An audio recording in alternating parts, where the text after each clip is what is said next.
ഷെഫേ എന്നാ മോനെ? ഷെഫ്, എനിക്കൊരു കാര്യം പറയാനുണ്ട്. പറയടാ. ഷെഫ്, എനിക്കൊരു ലെജൻഡറി ഷെഫാണോ? നിനക്ക് ലെജൻഡറി ഷെഫാണോ? സീരിയസ്? യെസ്, കാര്യം. എങ്കിൽ ഞാൻ പറയുന്ന കാര്യങ്ങൾ നീ അവോയ്ഡ് ചെയ്ത് കഴിഞ്ഞാൽ നിനക്കൊരു ലെജൻഡറി ഷെഫ് ആവാൻ പറ്റും. ഓക്കെ. ഒന്ന്, ഡിസോർഗനൈസ്ഡ് ആയിട്ട് നീ വർക്ക് ചെയ്യുന്നത്, ഹൈജീനും ഫുഡ് സേഫ്റ്റിയും അവോയ്ഡ് ചെയ്യുന്നത്. Remember, always clean as you go. Cook ചെയ്യുമ്പോഴത്തേക്കിന് അത് തന്നെ അങ്ങ് നടന്നു പോകുന്നുള്ളൊരു ധാരണ. എപ്പോഴും ടേസ്റ്റ് ചെയ്യുക, അഡ്ജസ്റ്റ് ചെയ്യുക, ഇംപ്രൂവ് ചെയ്യുക.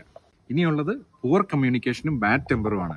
പുവർ കമ്മ്യൂണിക്കേഷനും ബാഡ് ടെമ്പറും നിന്റെ കരിയറിനെ പൂർണ്ണമായും നശിപ്പിക്കും. ഇനിയുള്ളത് വേസ്റ്റിംഗ് ഓഫ് ഇൻഗ്രീഡിയൻസ് ആണ്. ഒരു ഇൻഗ്രീഡിയൻറ്റ് നീ വേസ്റ്റ് ചെയ്യുമ്പോഴത്തേക്കിന് അതൊരിക്കലും നിന്റെ സ്കില്ലിനെ കാണിക്കുകയല്ല ചെയ്യുന്നത്, നിന്റെ ഇറസ്പോൺസിബിലിറ്റിനെയാണ് അത് എടുത്തു കാണിക്കുന്നത്. മറ്റൊരു കാര്യം, പേഴ്സണൽ ഹെൽത്തിനെയും അതുപോലെ തന്നെ കരിയർ ഗ്രോത്തിനെയും അവോയ്ഡ് ചെയ്യുന്നത് ഒഴിവാക്കണം. നീ നിന്റെ ക്രാഫ്റ്റിനെ പ്രൊട്ടക്ട് ചെയ്യുന്നത് പോലെ തന്നെ നിന്റെ ഹെൽത്തിനെയും നീ പ്രൊട്ടക്ട് ചെയ്യണം. ഇനി ഒരു മെയിൻ കാര്യം കൂടെ പറയാം. അലസത ഒഴിവാക്കുക, ഷോർട്ട് കട്ട് ഒരിക്കലും നമുക്ക് പാടില്ല. ഈ പറഞ്ഞ കാര്യങ്ങളെല്ലാം ഒഴിവാക്കിയെങ്കിൽ മാത്രമേ ഉള്ളൂ നിന്റെ ലെജൻഡറി സ്വപ്നം പൂവണിയത്തുള്ളൂ.